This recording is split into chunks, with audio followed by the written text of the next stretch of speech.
Bonjour Anne. Bonjour. Donc, nous sommes en compagnie de Anne Téréné au salon BD de Calais. Oui. Alors, on est un salon BD, mais tu ne fais pas de BD. Non. Alors, j'ai le plaisir d'être invitée parce que bon, la littérature jeunesse, c'est un peu à la marge de la BD puisqu'il y a quand même des illustrations. D'accord. Alors, effectivement, tu as des livres, on va dire, pour enfants illustrés et des livres jeunesse qui ne sont pas illustrés. Oui. Alors, depuis combien de temps écris-tu? Oh, j'écris. Alors, écrire et publier, c'est deux choses différentes. Je pense que depuis que j'essaie de lire et écrire, j'invente des histoires. D'accord. Parce que je viens d'une famille d'artistes, donc pour moi, c'était normal. Et publié à peu près 20-25 ans. J'ai publié plus d'une trentaine de livres. J'ai beaucoup commencé par des albums pour les plus petits, donc avec des illustrateurs différents de Bretagne, du Sud, d'Italie, un peu partout. Et puis D'Italie. maintenant, oui. Et maintenant, quelques petits romans pour les adolescents sur les thématiques du harcèlement ou de la différence aussi. D'accord. Alors, quand tu as travaillé avec des illustrateurs, justement, comment s'est fait le choix des illustrateurs, des rencontres imposées par l'éditeur? Vas-y, dis-moi tout. Alors, selon la taille de l'éditeur, plus l'éditeur est grand, plus c'est une grande maison d'édition, on a le choix pour les illustrateurs. On nous propose quelques noms, puis on voit ensemble avec l'éditeur.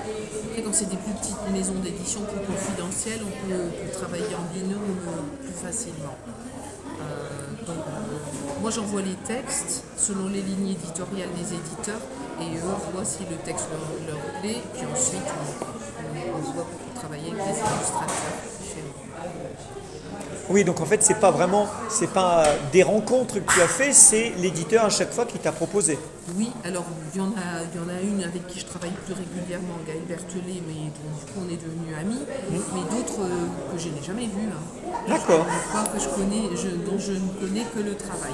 Ouais, par exemple, l'italien, peut-être que tu l'as jamais vu. Je ne l'ai jamais vu, j'ai essayé de l'avoir une fois au téléphone, elle a dit non, on va continuer par mail, je ne parle pas assez bien français. Ah oui, d'accord. Voilà.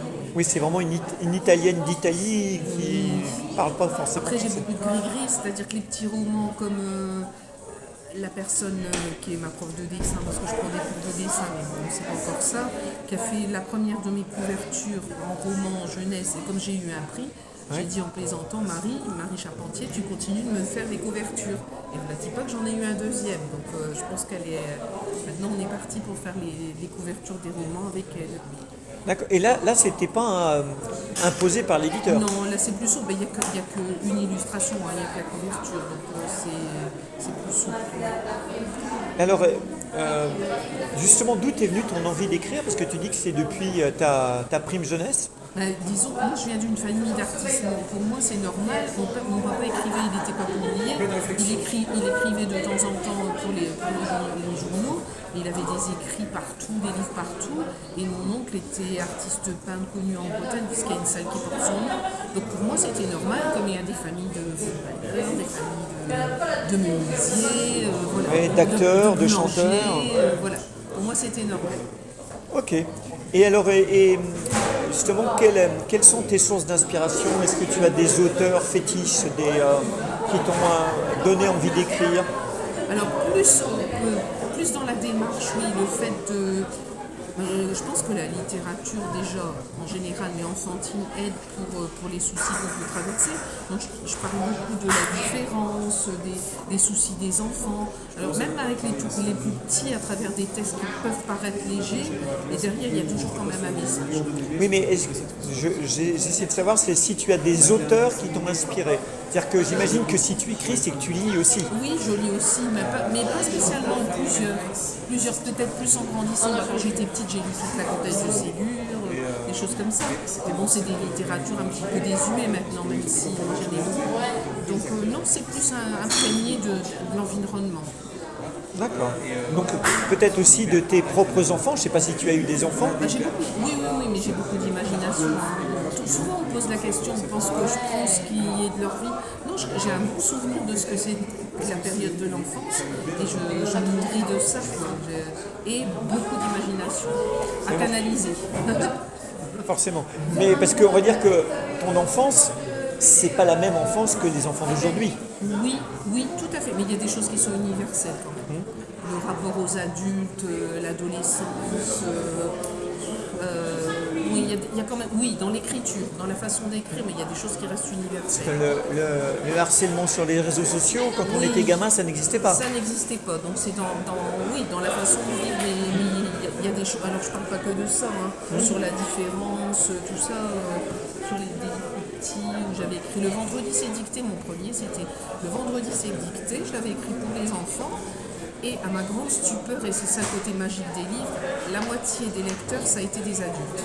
Moitié enfants, moitié adultes. Parce que la nostalgie, parce que la dictée, parce que tout ça. Que c'était un texte amusant, mais qui montrait que les enseignants peuvent aussi être malveillants. Enfin, j'oblige toujours à la réflexion, même chez les tout petits.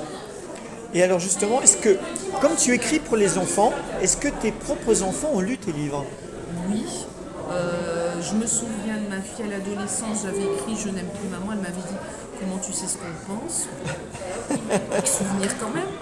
Et puis, oui, alors maintenant c'est plus mes petits-enfants qui lisent.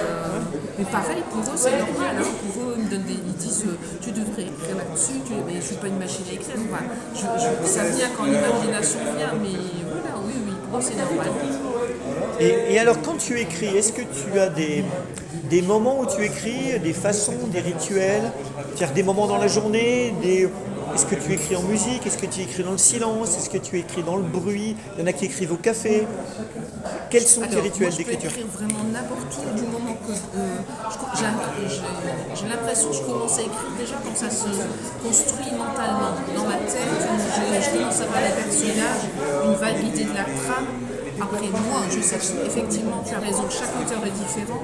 Moi je peux écrire qu'il y a du bruit à côté, ça ne va pas me déranger à partir du moment où ça commence à se construire dans ma tête. Et quand j'écris, je m'amuse en fait. Il y a des moments que je ris, je pleure de ce que j'écris parce que je deviens tour à tour les personnages que je peins. Alors justement, tu as dit quand tu as la trame dans la tête. Alors, en fait, dans les écrivains, il y a deux branches particulières. C'est les écrivains architectes, c'est-à-dire qui bâtissent leur trame avant, et les écrivains jardiniers qui bâtissent leur trame au fur et à mesure. Moi, c'est au fur et à mesure. Sinon, je m'ennuie. Je l'ai fait une fois pour un livre et j'ai même pas suivi. J'ai pas pu m'empêcher que de modifier des choses parce que ça me plaisait, quoi. Je m'ennuie. Pour moi, ça reste vraiment un jeu. C'est un acte ludique. Donc, au fur et à mesure, des fois, il y a des personnages qui viennent se greffer. Et je me dis, mais qu'est-ce que tu viens faire dans l'histoire? Là, je n'étais pas prévu le programme dans mon cheminement mental. Et puis après, à la fin, je me dis, finalement, ça fait sens. Oui, mais quand même, tu as une partie, on va dire, un peu architecte, dans la mesure où tu prévois une trame quand même. Le tout début, après non. Après ça continue, c'est au gré de mon... Mais vraiment, c'est un jeu, pour moi, je m'amuse. D'accord. Eh bien, écoute, merci beaucoup, Anne, et puis je te souhaite un excellent salon. Au revoir.